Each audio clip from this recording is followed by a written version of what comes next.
혹시 여러분들 커피 좋아하세요? 저도 굉장히 좋아하는데 제가 얼마 전에 흥미로운 기사를 하나 봤는데요. 커피에 대한 기사예요. 최근 1년 새에 커피 전문점 창업이 15%나 증가를 했고요. 또 거기에다가 커피 수입액도 7억 3,780만 달러로 사상 최대를 기록했다고 합니다. 이게 서울에만 13,600개 정도의 커피숍이 있고요. 경기에만 해도 15,500개 정도의 커피숍이 있습니다. 진짜 커피 왕국 같아요. 아무튼 직장인분들이 많은 꿈을 꾸고 계시는 게 커피숍 창업일 거예요. 이렇게 사표 딱 던지고 그 다음에 나만의 스타일로 커피숍을 딱 차려가지고 예쁘게 커피숍 운영하는 게 꿈이죠. 저도 한 번쯤은 그런 꿈 꿔봤었는데,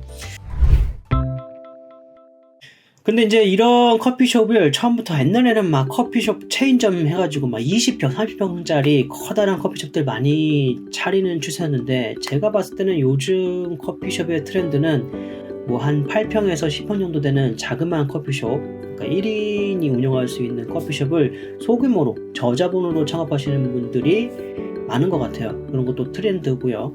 그리고 또 이런 분들이 20대, 30대 분들이다 보니까 뭐 모으신 돈도 많이 없을 테고, 그러니까 또 이제 비용을 줄이고자 셀프 인테리어로 본인이 직접 하셔가지고 카페 인테리어를 하시는 분들이 굉장히 많은 것 같습니다. 유튜브를 찾아봐도 그런 분들이 굉장히 많고요. 이런 분들이 좀 애로사항들이 되게 많은 것 같아요. 여기저기에서 정보를 또 하나하나 다 모아야 되고, 인테리어를 하나씩 여러 가지 시행착오를 겪으면서 인테리어를 하다 보니까 되게 애로사항이 많죠. 그럴 것 같아요, 제가 봐도. 그래서 좀 제가 좀 부족하지만 그래도 조금이나마 여러분들께 도움을 드리고자 이 영상을 좀 찍습니다.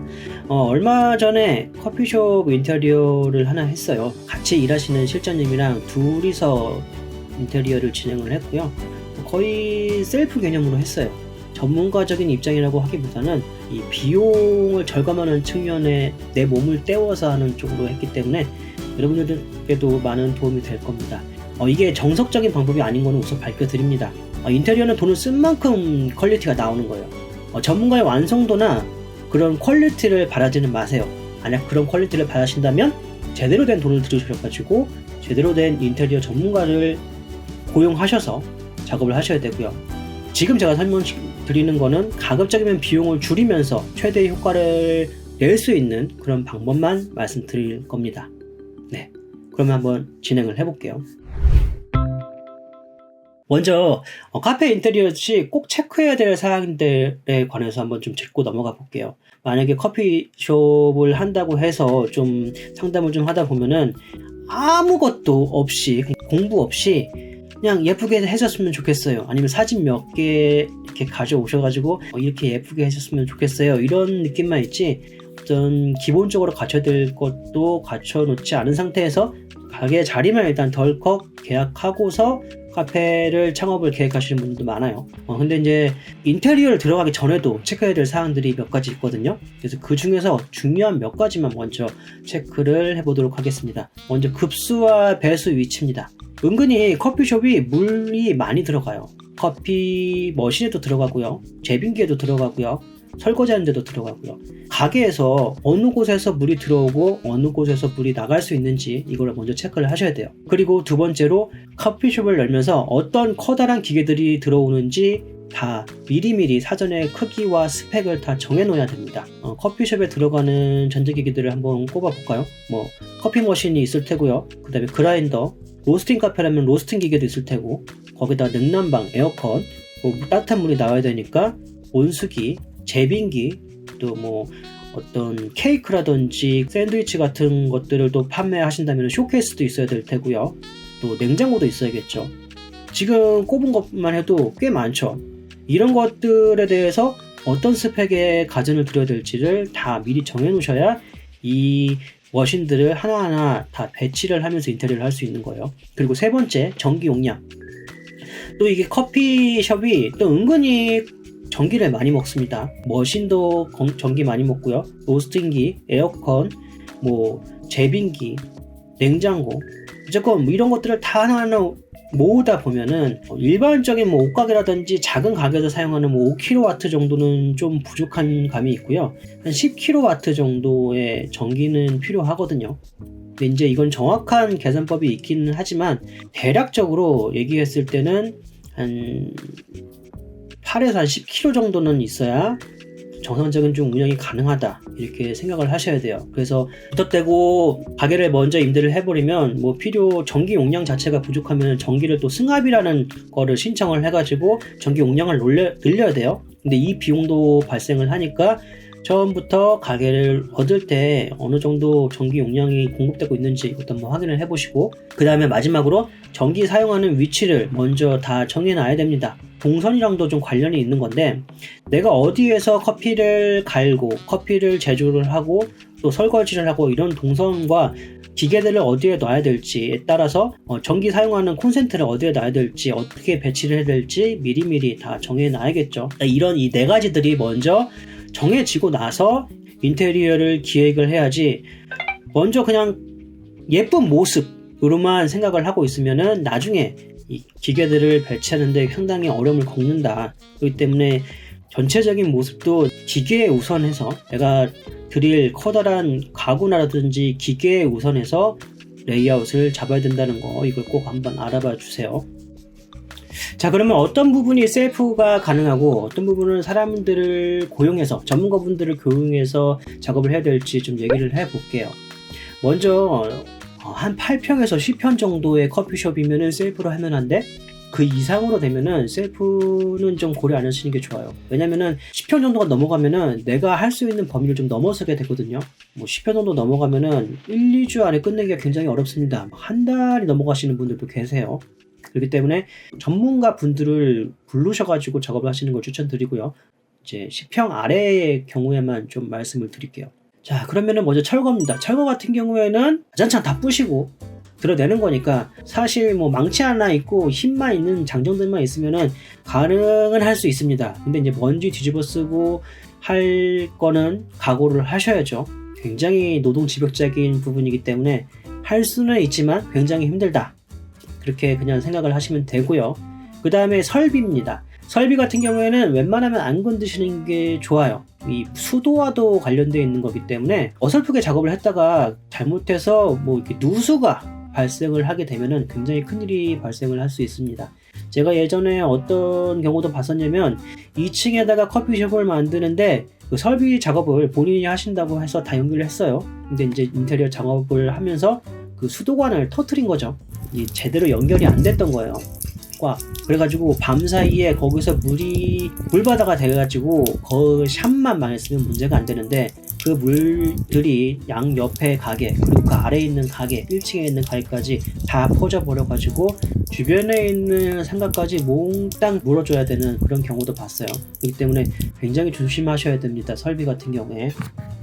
나중에 뭐 그러니까 수도꼭지를 연결한다든지 뭐 이런 거는 셀프로 하실 수 있지만, 기본적인 설비, 급수 시설, 그 다음에 배수 시설, 이런 거는 꼭 설비업자에게 맡겨주시기 바래요.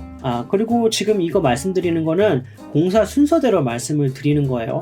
공사가 어떤 식으로 진행이 돼야 되는지, 철거, 설비, 전기, 이런 식으로 순서대로 말씀을 드리는 겁니다. 그 다음에는 전기인데, 깔끔하게 전기 배선을 작업을 하려면은 아무래도 전기업자를 부르셔가지고 시공을 해주시는 게 좋습니다. 뭐 펜던트 전등을 간다든지 낡은 콘센트, 스위치 이런 거 교체 작업 정도만 셀프로 할 수 있다고 생각을 하시고요. 나머지 뭐 콘센트 위치를 변동한다거나 아니면은 뭐 전기 승합을 한다든지 뭐 배전반을 바꾼다든지 이런 문제들이 생긴다면, 뭐 천장에 새로 그 전등 라인을 싹 다 깐다든지 이런 부분들이 있다고 하면 꼭 전기업자를 불러서 해주세요.